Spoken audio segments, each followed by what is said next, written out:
Singapore, let's show your support. For EVOS SG as well as BTK, your representatives from Singapore and North America, respectively. It is time to get into the land of Dawn to duke it out. Is it going to be the game for BTK, or is it going to be match point for EVOS SG? I want to see some chat supports here, man. Everyone go ahead and spam hashtag EVOSRoar or hashtag BTK USA. Apparently that's their cheer because they did it backstage. But again, now let's talk about the drafts inside of this game. It seems like, honestly, I don't like that Brody picked up right after the Lolita. I feel like he's going to be, a lot of his damage is going to be nullified by that shield. I think at this point, that's a comfort pick for Adamir. Pick it up way before this, and even in the MPL that we saw, EVOS SG as well as the PLI, they want to pick that hero for Adamir.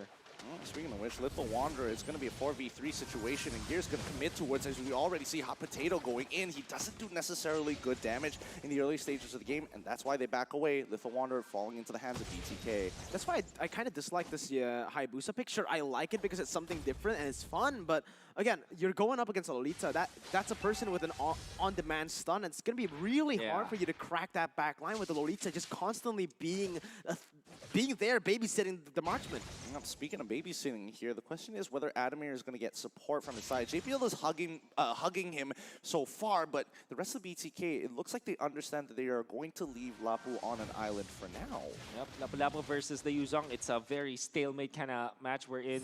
Surely somebody can win with that, but if they're both playing it correctly, nobody should die in this lane. But their contributions to the team fight that will come when the turtle happens, that is definitely the thing that you have to look for. Maybe if the Lapu-Lapu can force Gear to use the ultimate before the turtle happens, might be a good thing, but if the user plays this correctly, you will be able to use that ultimate when the Lord does respawn. Yep. Speaking of neutral objectives here, it looks like the rest of the team of BTK are going to be rotating together to get on top of this turtle. The question is, how are they going to take this fight? It looks like they're not rushing it. They're trying to bait it out, see if EVOS SG makes the first move, and already the rotations are coming out quick from EVOS SG's side. They are looking to punish Fried Chicken. I like the fact that EVOS SG have adapted very, very fast into this game. The stun comes in onto Fried Chicken, and they've actually rotated to the top side, playing for that Brody. Because, again, in these early stages, against the Lolita, against that Lapu-Lapu, you won't be able to get the pressure on that bottom side, but maybe they might just go for it. Yeah, speaking of going for it, BTK now on top of the turtle. JPL getting heavily punished. Real Wolf manipulation already comes out. Victor gets the cancel. He's already using the Rage Blades here, but Mobazane struggling to deal with Gear as he's able to not be punished by any form of CC. Rage Blade coming out on top of Sayla so far. Can Victor finish it off? No, he manages to pull away. No kills, no deaths so far on either side. It's been a slow roll of a game, but this one, both sides are not willing to risk it. Oh, Potato now getting into the middle of three. That's going to be Gear going down. First blood by Razor going over to BTK. That was a really good fight for both of the teams, but BTK, they executed perfectly in the end, right? Both of the teams engaged, disengaged, but BTK, they had more abilities up and ready here. Again, they have the beat tricks, whereas Adamir was in the top side. A lot of these damage coming in from EVOS SG comes from the abilities, and BTK just utilized that. Red team has slain the turtle. It's not exactly the jungler who will take it because he is far up. He's going to be just farming. On the side of BTK, we saw them punish the bad misstep coming out from Gear as he didn't have his ultimate anymore and was showing himself to the members of BTK. And Victor, he can just make this lane static so that it will not be pushed down by EVOS SG. And so far, BTK have taken the gold lead, but it's just very little. I think the next fight will come, the next Lord Turtle fight, where they do have the items on both junglers. War Axe, I think, should be the priority now for Potato. Yeah, he wants to get that early damage here, but here it comes. Fried Chicken clears the wave. Gear just doing Gear things. However, mid lane, we missed the action there. Shark goes and takes out Sayla, unfortunately. Big punishment coming in from Zia. And you can start to hear, man, BTK, they're starting to get loud here on the stage. I like that. The mental game. You guys can't probably hear it, but it is very, very vicious. Every time they get a kill, every time they get a team fight victory, they start to yell. And this is the thing that RRQ used to do, or is still doing against every single team, but now it is going to be Potato jumping in.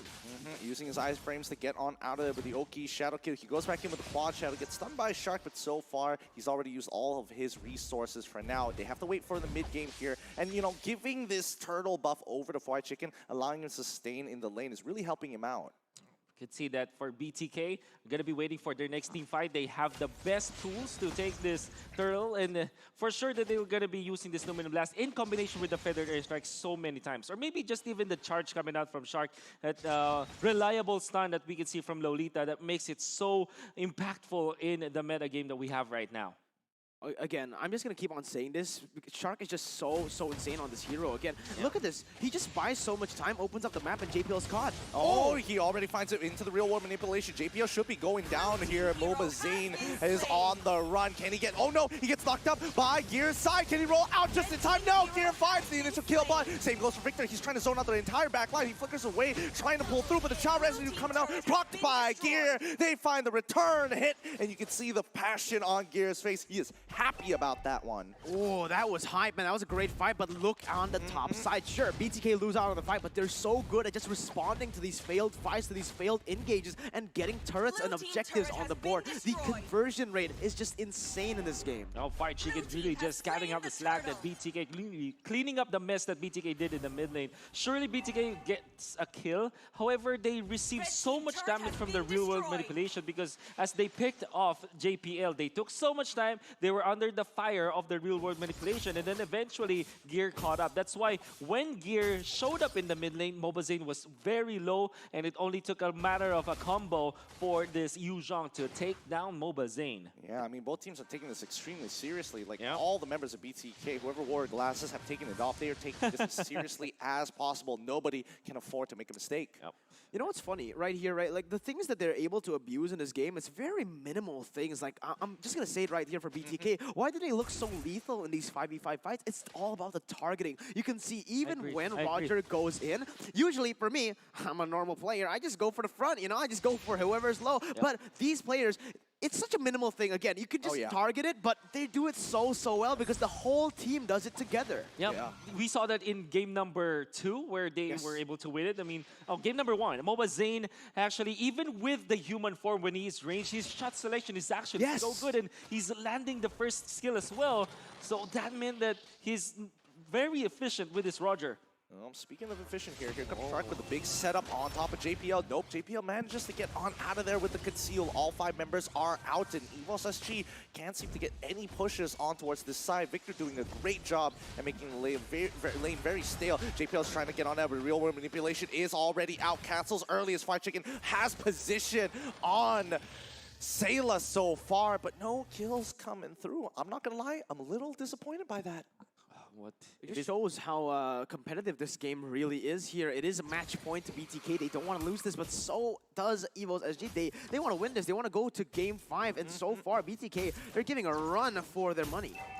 The turtle is going to spawn now, but they want to go for the Brody. Oh, Brody now getting attacked by Blast. He dies instantaneously as Fried Chicken making sure that Wesker is going to blow him up. That was fast. That was such a genius play coming up from Fried Chicken. Instead of going for the usual Nibiru, he went for the shotgun and capitalized on the slow that was a component of the Luminous Blast. Yep, and now here comes Gear initiating on towards Turtle, going over to BTK side, but that's as much as they can get here. They don't find the angles, and they're also a member down, so it just isn't worth taking the risk. They bail on out of there, and we can see that BTK, they want some more. Oh my goodness. Fried Chicken gets up close and personal, obviously, with a shotgun. Wesker, this probably is the best usage of the Wesker that we've seen all tournament long. I mean, we've seen Ohe with the Renner, and some of them great with the Nibiru's Passion, but this time Wesker being showcased by Fried Chicken. My oh my, just shows us how OP this hero is. Yeah, again, like I said, back in the Blacklist game, I feel like a lot of Beatrixes, they don't utilize a lot of the guns. They only utilize the sniper and instantly just, you know, they just use the range. They don't utilize this shotgun that's so good, the Wesker, man.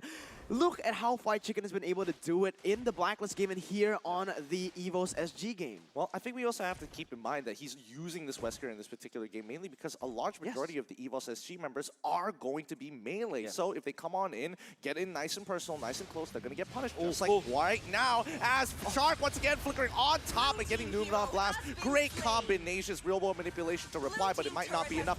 Gear going to go deep in towards enemy lines. He's looking for Fried Chicken. Can he get a big petrify here? here. No, he does not find it just yet, but he gets into the middle on top of Shark. Nibiru's passion is going to be landing. Has the back line now getting attacked here as Victor already in. Adamir gets punished by Victor once again. Man coming in hot with the Earth Splitter. Oh my goodness, well played to BTK. EVOS SG, they're getting very desperate. You can see it, man. They didn't need to take that engage. They've lost gear. They've lost Adamir here in the fight. But what happened there was because JPL was picked off already. They went in without their main tank. That is the main setup for their composition to work. If you're looking at EVOS SG, they could have just gotten away with a death onto JPL. Maybe just let go of that bottom lane turret because that's the outcome anyways. And then they went in with the Yuzhong alone, going for a kill onto Shark. Even when they get the kill, which they didn't, that will not be a good trade. That's why BTK, their shot selection was great, but EVOS SG, their decision making is bad now.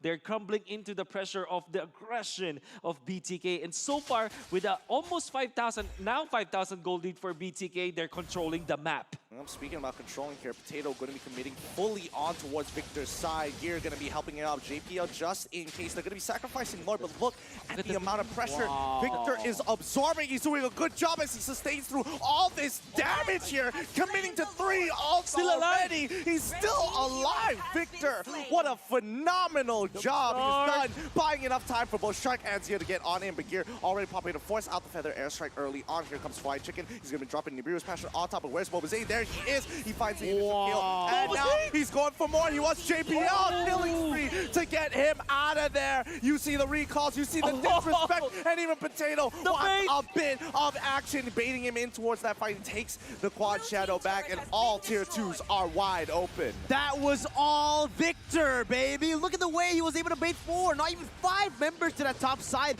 using all, draining the resources of EVOS SG as Mobazane comes in for that cleanup. And look at this, Potato. Oh, Zia managing to land the stun. They're looking for the end here. Gear runs right into the middle, but now BTK going to be dropping down Feathered Airstrike, getting as much damage as possible. Zia's really stepping up. They already find the kill onto JPL, and look, to end the game, there you have it. BTK from the USA doing it once again. GG, well played. North America, stand up. No one expected BTK to get this far, and again, they keep on silencing the doubters. Crushing it. They are crushing it. And that last game was really dominant coming out from BTK. They've stuck through with their personality, their identity of being aggressive, and EVOS SG crumbled into that pressure. The slow roll from Singapore did not happen tonight as BTK demolished them in Game 4. Yep, they really cracked them open here, and huge step up for both Victor and as well as Zia. We get to see a showcase of these two players. Well done to BTK. Absolutely deserved victory. The silent assassin, we're talking about Zia. And in that last clash, do you know that he was able to stun the Yuzhong with the curse as well as the Feathered Airstrike? My God, even in the minuscule moments where it won't matter as much, he's still performing. Zia, the silent assassin coming out from North America. Give it to them. Gotta give it to them. Let's throw it over to our analysts here to break down this game. The two L's that make up this W. It's gonna be LaFell and as well as Leo.